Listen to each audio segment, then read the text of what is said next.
अऊज़ुबिल्लाहिमिनश्शैतानिर्रजीम बिस्मिल्लाहिर्रहमानिर्रहीम। Dear students, last lecture में हम पढ़ रहे थे कि सी प्रोग्राम क्रिएशन से लेकर एग्जीक्यूशन तक कितने मराहिल में से गुजरता है। तो वो सारे स्टेप्स हमने देखे थे। तो आज के लेक्चर के अंदर हमने देखना है कि basic structure of C program, के सी प्रोग्राम का बेसिक स्ट्रक्चर, बुनियादी स्ट्रक्चर क्या है। तो चलिए स्टार्ट करते हैं आज का lecture. Structure of the program basically क्या है? Structure of the program, the format or way according to which a computer program is written। Structure को बेसिकली एक फॉर्मेट कहते हैं या एक तरीकाकार कहते हैं जिसके मुताबिक हम प्रोग्राम के कंप्यूटर के प्रोग्राम लिखते हैं। Simply format of writing a program, और इसे आसान लफ्जों में हम कहते हैं format of writing computer program. Every programming language has its own structure. हर प्रोग्रामिंग लैंग्वेज का अपना स्ट्रक्चर है। मिसाल के तौर पे अगर हम देखें कि सी लैंग्वेज है, सी प्लस प्लस लैंग्वेज है, जावा लैंग्वेज है, तो हर किसी का फॉर्मेट जो है एक दूसरे से मुख्तलिफ है। Basic structure of C program, the basic structure of C program is very flexible.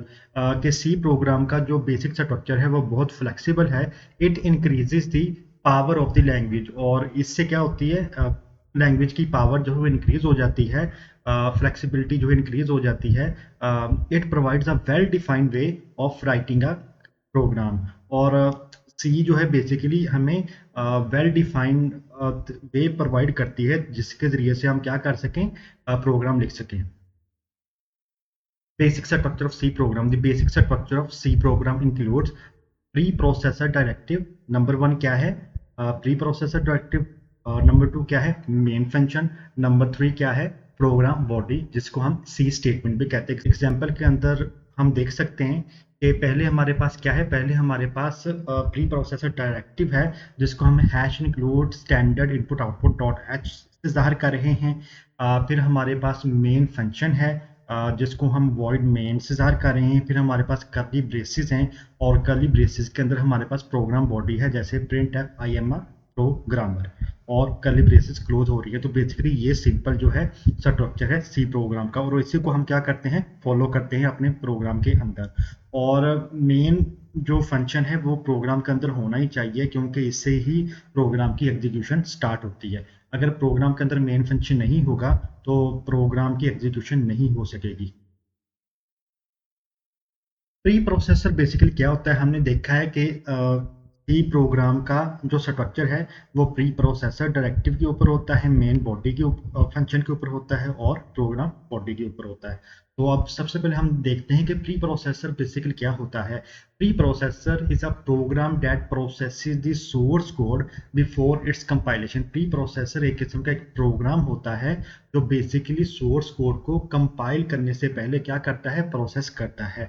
It reads header file library, और preprocessor basically header files या लाइब्रेरी को रीड करता है, एंड सोर्स कोड, और सोर्स कोड को भी, to create a pre processed version of the source code, ताकि वो सोर्स कोड का प्री प्रोसेस्ड वर्जन जो है वो क्रिएट कर सके। क्यों? ये जितना भी काम हो रहा है ये कंपाइलेशन से पहले हो रहा है, ठीक है।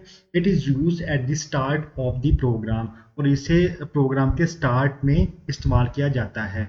It is a part of C compiler, और ये बेसिकली क्या होता है, सी कंपाइलर का एक हिस्सा होता है, एक पार्ट होता है।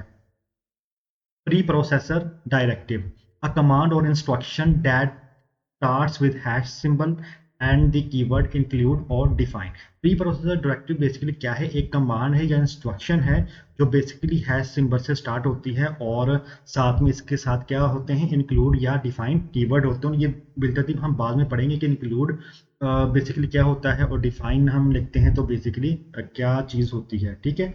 इट टेल्स द कंपाइलर और preprocessor to do something before compiling the code. Basically ये बताता है प्री प्रोसेसर को या कंपाइलर को कि आपने क्या करना है कंपाइलिंग से पहले। Does not and with semicolon और टर्मिनेटर। प्री प्रोसेसर डायरेक्टिव को टर्मिनेटर और सेमीकोलन के जरिए से हम एंड नहीं करते, टर्मिनेट नहीं करते। अगर करेंगे तो एरर जनरेट हो जाएगा। मेन फंक्शन, दूसरा जो स्टेप क्या है, दूसरा जो हिस्सा क्या है basic structure of C program का, मेन फंक्शन, ठीक है। A place from where the execution of a C program start. Main function basically एक ऐसी जगह है जहां से प्रोग्राम की एग्जीक्यूशन स्टार्ट होती है, शुरू होती है। व्हेन अ प्रोग्राम एग्जीक्यूट, जब प्रोग्राम एग्जीक्यूट होता है, रन होता है, the control enters the main function and start executing it's statement. जब प्रोग्राम रन होना शुरू होता है तो प्रोग्राम का जो कंट्रोल है मेन फंक्शन में एंटर होता है, और फिर जितनी भी उसकी स्टेटमेंट्स हैं मेन फंक्शन के अंदर, यानी उसकी बॉडी के अंदर, वो सारी की सारी स्टेटमेंट क्या होने लग जाती हैं, एग्जीक्यूट होने लग जाती हैं वन बाय वन।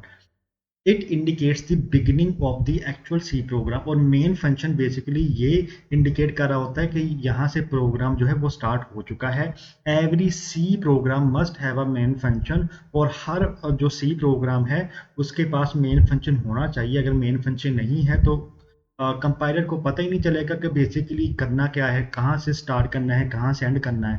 ठीक है, तो जब कंपाइल ही नहीं हो पाएगी तो एग्जीक्यूटेबल फाइल कैसे बनेगी। तो ये मेन फंक्शन ज़रूरी है। It comes after the pre processor directive. तो ये बेसिकली प्री प्रोसेसर डायरेक्टिव के बाद में आती है, यानी प्री प्रोसेसर डायरेक्टिव जैसे हमने hash include standard input output dot H पढ़ा था, उसके बाद वॉइड मेन पढ़ा था। तो वॉइड मेन बेसिकली क्या है, मेन फंक्शन है। ये बिलतरतीब हम इसको एक्सप्लोर भी करेंगे आने वाले लेक्चर्स के अंदर। नेक्स्ट हमारे पास क्या है, program body. Program body basically ये क्या है, the body of the main function is enclosed in curly braces.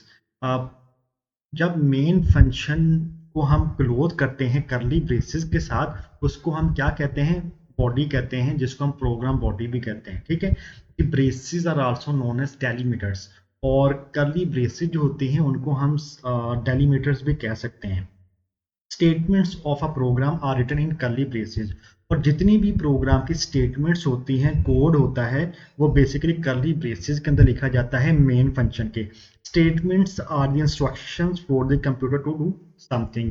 Statements basically हिदायत होती हैं, इंस्ट्रक्शंस होती हैं जो बेसिकली कंप्यूटर को बता रही होती हैं कि क्या करना है, कैसे करना है। ठीक है, each statement of C program ends with semicolon और टर्मिनेटर।